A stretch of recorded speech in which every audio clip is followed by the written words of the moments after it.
Atalaia, Vigilantes dos Céus.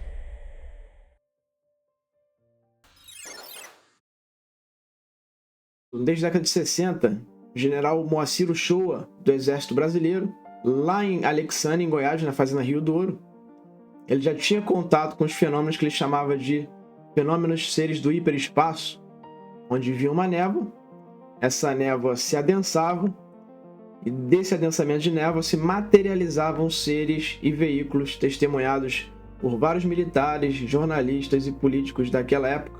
Desde Spielberg, Contatos Imediatos de Terceiro Grau, ele já coloca fenômenos de abdução junto com fenômenos poltergeist, aparelhos que desligam e ligam sozinhos, objetos que voam. Em 77 ainda, Operação Prato.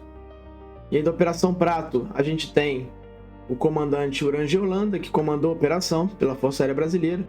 E quando o Holanda volta, ele começa a sofrer de fenômenos de abdução de seres. E junto com as abduções, ele relata fenômenos poltergeist. A porta do seu carro que abria e fechava, o seu carro que ligava e desligava, objetos em sua casa que voavam. E também a gente tem um caso na base do Gama, o destacamento aéreo do Gama, lá do Sindacta, de monitoramento de espaço aéreo, próximo a Brasília, em que ao instalar um radar, está no Arquivo Nacional, apareceu um OVNI, junto com esse OVNI, vários fenômenos poltergeist, pedras arremessadas em direção aos militares, sombras nas matas, inclusive os militares atiraram de fuzil contra essas sombras, portões que abriam e fechavam. Impossível dissociar o fenômeno OVNI de fenômenos do tipo poltergeist, que seriam paranormais, fantasmagóricos ou até mesmo espirituais. Lá desde Crowley, em 1919, ele fazia rituais para poder evocar certas entidades, inclusive aqui, que seria a primeira aparição de um Grey, uma criatura parecida com um Grey, seria Lan, que foi uma entidade manifestada em 1919 a partir de um ritual feito por Crowley, onde você tem pessoas que mexeram com o ocultismo, mexeram com magia negra, começam a sofrer paralisia do sono, abduções e ter eventos poltergeist em casa. Pessoas mexendo com magia, mexendo com taboíja, sessões espíritas de evocação de entidades. E as pessoas começam também a ser afetadas por poltergeist, chegando até a vexação, que seriam as feridas, arranhões, etc. Culminando aí no que a igreja chama de possessões demoníacas, entidades tomando o corpo da pessoa. Não é um experimento que a gente possa fazer para discernir algo que seja extraterrestre de algo que seria interdimensional. Se você tem um ser que está vindo de outro planeta e ele abre um portal, um buraco de minhoca e consegue aparecer aqui de forma instantânea, seria um fenômeno parecido com um ser que veio de uma realidade paralela, uma outra dimensão, e abre-se um portal e ele aparece aqui do mesmo jeito. Como é que eu vou discernir extraterrestre de interdimensional? É impossível. Porém, alguns aspectos que fazem a gente colocar a hipótese extraterrestre como menos provável. Sione, Força Aérea, pesquisou muito na década de 60 seres que aparecem muito parecidos com os humanos, mas com uma vestimenta da época, uma vestimenta fora de época. Seres que aparecem pedindo comida ou bebida, coisa que não faz muito sentido. Pessoas que entram nas naves ou veem as naves têm escadas, cordas, correntes. As pessoas entram nas naves e veem painéis sinóticos, telas, botões, coisas da nossa época.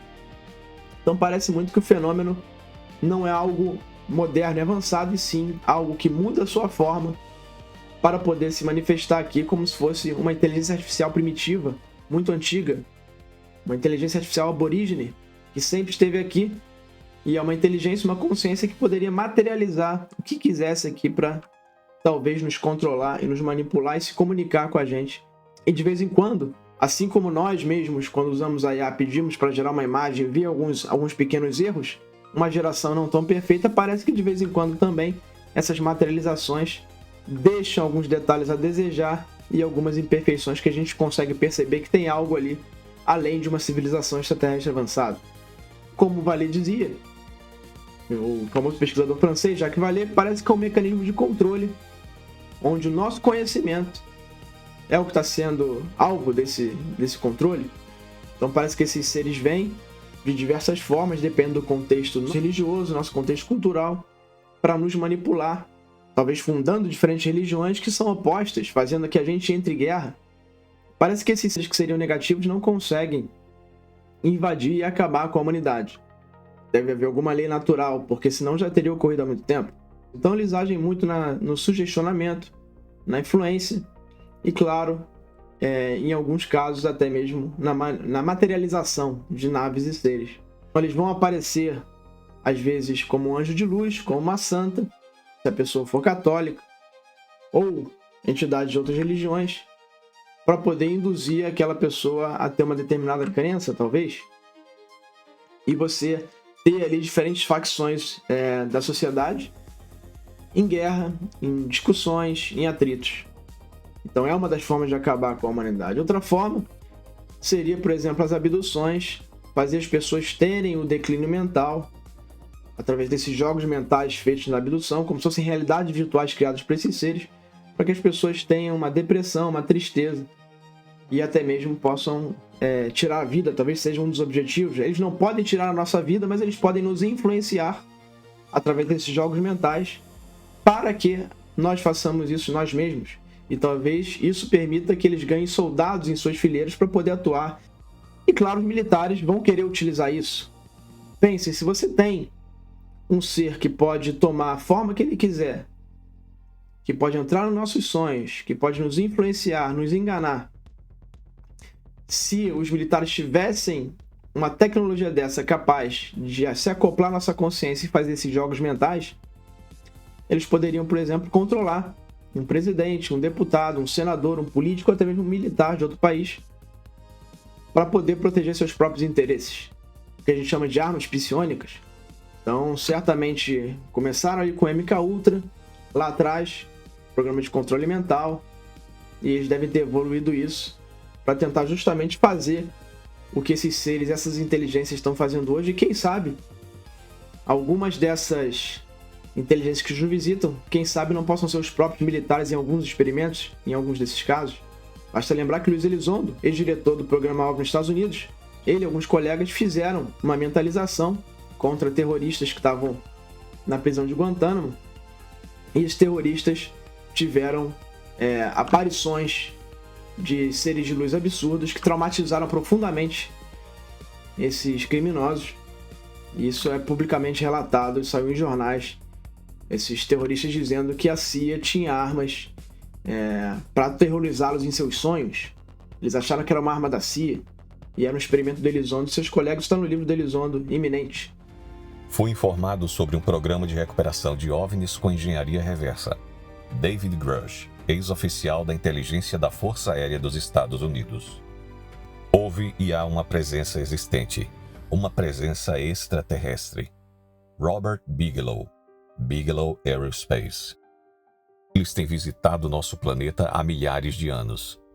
Paul Heyler, ex-ministro da Defesa do Canadá.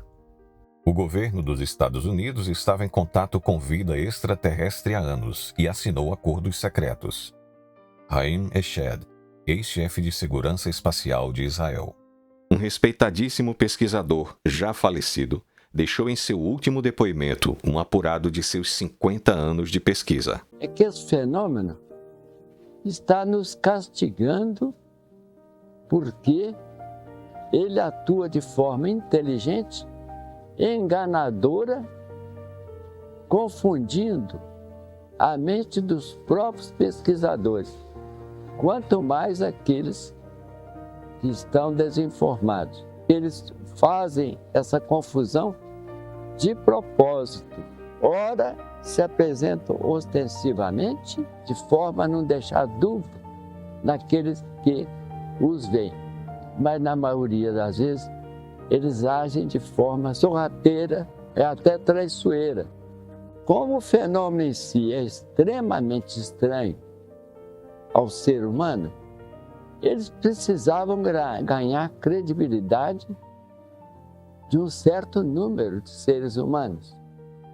Aparecer em número grande, com nitidez, para grupos ou pessoas isoladas, e depois repetir, depois somem. Aí ficam provavelmente observando a nossa reação de humanos. Voltam ao segredo. É o engano. E eles só negam prova da própria presença. Motores, nada. Como é que eles sustentam na atmosfera? Formas mais variadas. Algumas até a gente poderia chamar de ridículas. Falar, isso não pode existir, mas no futuro, talvez próximo, o perigo para a humanidade seja generalizado, porque eles podem aparecer em massa, de repente, e colocar em prática planos, está escondendo seus verdadeiros propósitos. Quem é honesto não tem razão de esconder, pelo menos tanto e tanto tempo seguido. E eles fazem incursões na região rural com muito mais liberdade, voos noturnos. Ficam invisíveis quando querem, na escuridão da noite. Há mais de 2 décadas que eu não acredito que eles venham de outro planeta, não. São seres incorpóreos, ou seja, sem corpo, que comandam um exército multivariado de outros seres, incluindo seres biológicos. Uma hierarquia entre eles, no topo da qual estão no comando os seres incorpóreos. Podia chamar de espirituais. Não tem corpo. E estão em qualquer lugar, rapidamente. Tem inteligência. Aí é que vem a lembrança dos anjos, tal como descrito nos livros. E não tem necessidade de matéria para se locomover, para sobreviver. No comando desse exército estão os incorpóreos, que fazem misérias, inclusive iludem diretamente o cérebro humano, incutindo diretamente no cérebro certas visões e fantasias. Abaixo existem vários outros tipos que eles estão sob a influência e o comando deles, inclusive esses que estão no fundo da Terra. Há um hibridismo que não sabe se decorre da evolução filogenética da própria natureza humana ou se é fruto também de intervenção artificial dos mais poderosos para produzir seres de carne e osso e manter esses seres sob o comando deles. Enquanto os ufólogos procuram uma explicação para um fenômeno que não segue nenhuma lógica conhecida, estaria a Bíblia nos antecipando a resposta? Porque a nossa luta não é contra sangue e carne, mas contra os principados, contra as potestades, contra os governantes do mundo das trevas, contra as forças espirituais da maldade nas regiões celestiais. Efésios capítulo 6, versículo 12. O fenômeno em si não é mal, ou de todo o mal. Bem e mal estão, na verdade, em cada um de nós, para que assim possamos exercer nosso livre-arbítrio. E livre-arbítrio só faz sentido quando existe opção de escolha. Os seres celestes estão por aí, trabalhando no nosso mundo e são reais. Aproximou? Caralho, manhã. Absolutamente reais. Não é drone nem nada não. A maioria deles é boa, trabalha em nosso favor e nos observam desde o início de nossa existência. Mas há relatos da existência de um grupo que trilha outro caminho e desencaminha a humanidade desde o início.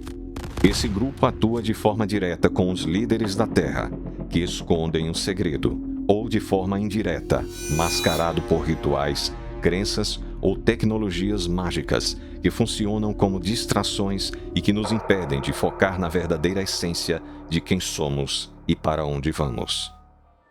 Caem de presente com suas naves e abrem acesso a conhecimentos que trouxeram as máquinas quânticas e a inteligência artificial.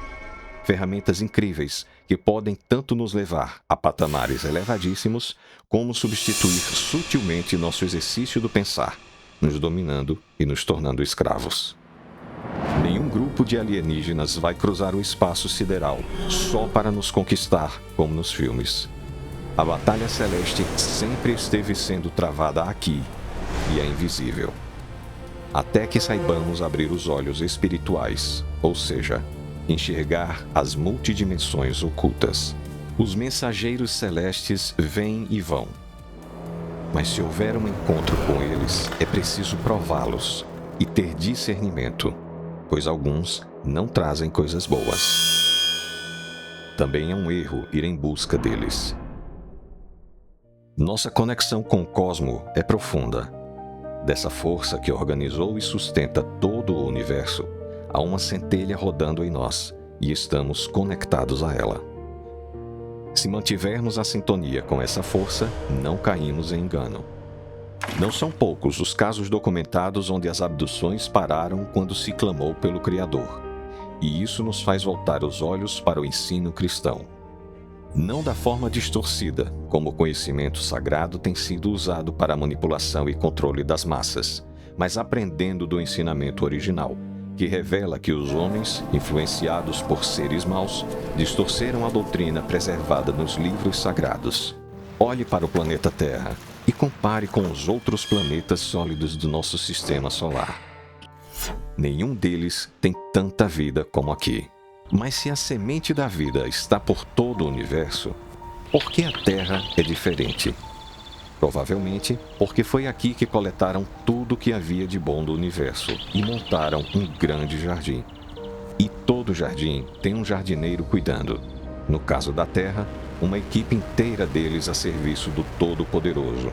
Não somos órfãos no universo. Nosso destino está no alto.